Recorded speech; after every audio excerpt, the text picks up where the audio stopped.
What's on, ladies and gentlemen? My name's Ross, I like games, and today we're going to be having a little bit of a look at my last exclusive. I mean, hopefully not ever. We'll see. It's not up to me. I have revealed 4 cards from Wave 2 of the Transformers TCG so far. I've had a lot of fun. Today I'm revealing number 5. And then that's all I've got. So let's make it a good one. It's another card that costs a star to use. That's right, ladies and gentlemen. We've been looking at these cards in Wave 2 that you can only use if you pay one of your 25 stars for your team towards this card. We've seen 2 of them so far already. We've seen Bolt of Lightning, which was revealed by Transformers themselves. We have seen Mounted Missiles, which I was fortunate enough to reveal. Now we're having a look at Vandalize. It's got a red pip, which is nice for attacking decks, and it reads scrap all enemy weapons, armors, or utilities.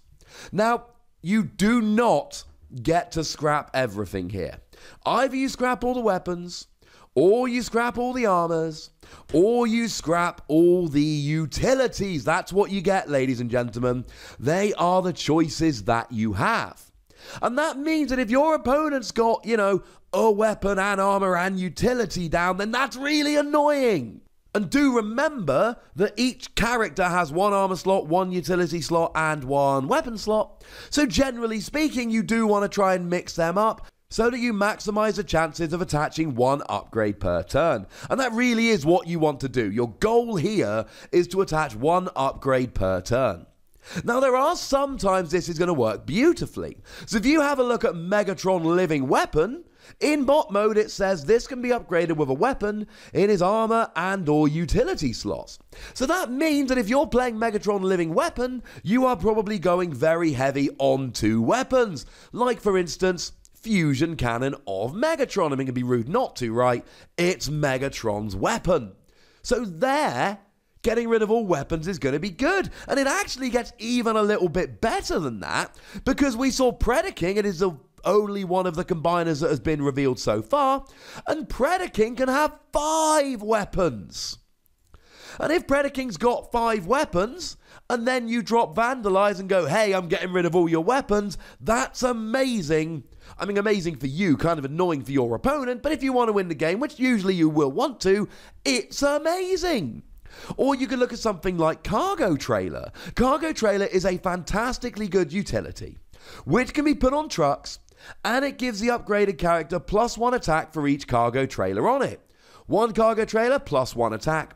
2 cargo trailers +4 attack, 2 for each, and there's 2 of them.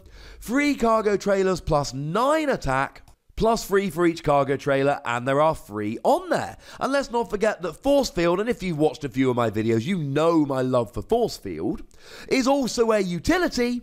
Then that means that you can potentially be getting rid of all of their cargo trailers and force fields, and that would work really nicely.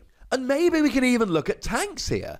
Tanks have a very nice card called Hunker Down. Hunker Down is an action card of a blue pip that reads, flip each of your characters from bot mode to tank mode. Then for each of your tanks that isn't upgraded with an armor, put an armor on it from your scrap pile. So if you're going tanks and you're going defense, and the blue pip helps there very nicely, then what you really want to be doing is playing a whole bunch of armor, so that if they end up in the scrap pile, it doesn't matter, you can play Hunker Down. And in fact, Hunker Down gives you a great advantage, because it essentially allows you to attach upgrades faster than you usually would be able to. And that means that you're going to have extra armor on the field. And then in comes Vandalize going in your face. Now you lose all of your armor. Let's give you one more example. I looked at Mounted Missiles the other day. A card so good that it has to cost a star, not unlike Vandalize. And it gives you +2 attack, and it's got double orange pips. But one of the really great things about Mounted Missiles, and there were a few, do check out the video, I'll pop a link in the description, is that it's a weapon that can go into your armor or utility slot. So essentially here, you can have +2 attack on an armor or utility, which is great for attacking decks, especially given the double orange pip. So if you've got several Mounted Missiles, you can attach them all to the same character, really beef up their attack. Well, at that stage, something like Vandalize is great, because you can get rid of all the Mounted Missiles in one go, even if they're attached to different characters.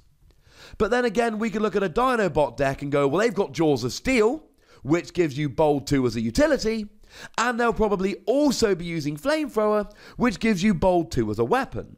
At which point, Vandalize is, you can get rid of weapons or utilities or armors, becomes a little bit annoying, because Dinobots are probably going to be playing a mixture of Flamethrower and Jaws of Steel, and if they attach a mixture of them, you can get rid of one or the other, but not all of them. So there are several decks where this is going to be really good, and there are several decks where this might not. But if we compare this for a moment to the other options we've got for removing upgrades, it's looking really nice. Ramming Speed is a great one, but Ramming Speed just lets you get rid of one upgrade from one of your opponent's characters. Also got the orange icon, incidentally. Sometimes that'll be enough, a lot of the time it won't. If you want to go completely the other way, we've got Salvage for Parts, which scraps all upgrades from all characters, yours and your opponent's.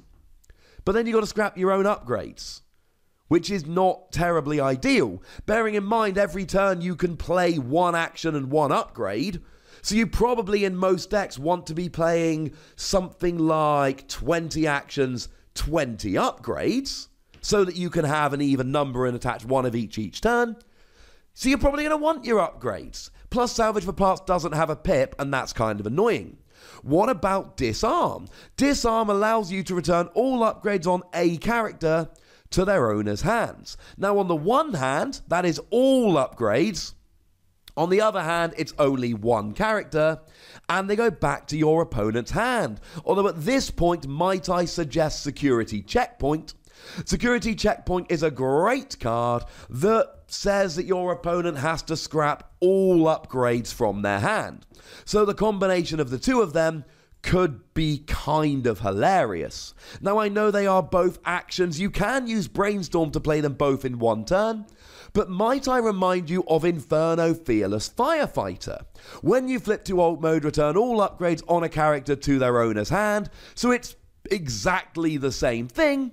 It just happens to be on a character skill rather than an action card. And if you don't want to use Security Checkpoint, how about Disruption? Which lets you look at your opponent's hand and scrap an upgrade from it.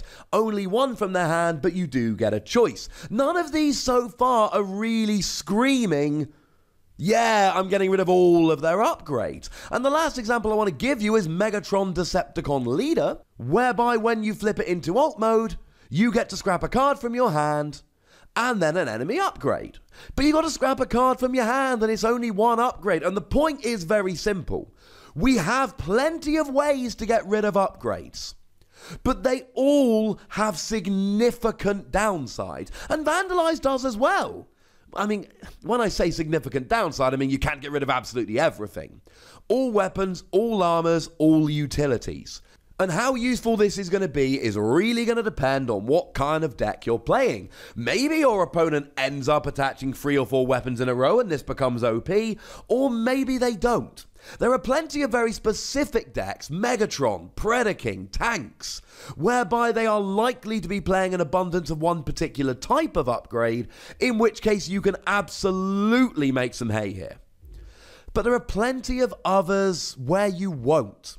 Now, there's no organised play for Transformers, but at the moment there also isn't a sideboard. Now, in some games you have what's called a sideboard, which is a number of cards which aren't in your deck that you are allowed to swap in your deck in the middle of a best of 3. So after game 1, you can put some sideboard cards in there.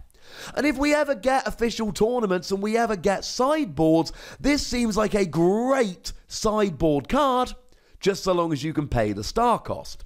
Because if you end up against a deck where they're really going heavy on weapons, this is an amazing card. It's just not amazing against every deck. In some games it's amazing, in some games it's not. This is one of those cards that screams sideboard to me, because some games you'll be playing and going, man, Vandalize would have been great then. Absolutely great. We do have to compare this to the other cards that we've seen so far that cost a star. Bolt of Lightning does a flat 3 damage, which is phenomenal. And it doesn't have a pip, which kind of sucks. If you flip it while attacking or defending, it's garbage. Literally, it goes into the scrap pile without doing anything. If that's not the definition of garbage, I don't know what is. But if you play it as an action, it's phenomenal. To be fair, people do pay money for scrap. I don't know. Point is, when you flip it while attacking or defending, terrible. But when you play it as an action card, it's great. And Mounted Missiles that I looked at the other day is a phenomenal card if you're an attacking deck. +2 attack can go in any slot, double orange pips. In any attacking deck, Mounted Missiles is great. Not good in a deck where you're focused on defending and blue pips. Not good in those decks. So is Vandalize better than these? The answer is it depends what deck you're playing against. Sometimes it is, sometimes it isn't. At this stage, I'd like to say one last sincere thank you to Wizards of the Coast and the lovely folks in the Transformers team for letting me do these reveals. I am humbled and delighted, and I've loved doing them. And thank you to everyone who's given me kind words about the reveals. But now, ladies and gentlemen, I'd like you to say some words about this particular card. Tell me if you think this is a good card. Tell me what decks you would want to play it in. Go nuts. But please do remember the most important rule as always. Be nice, would ya?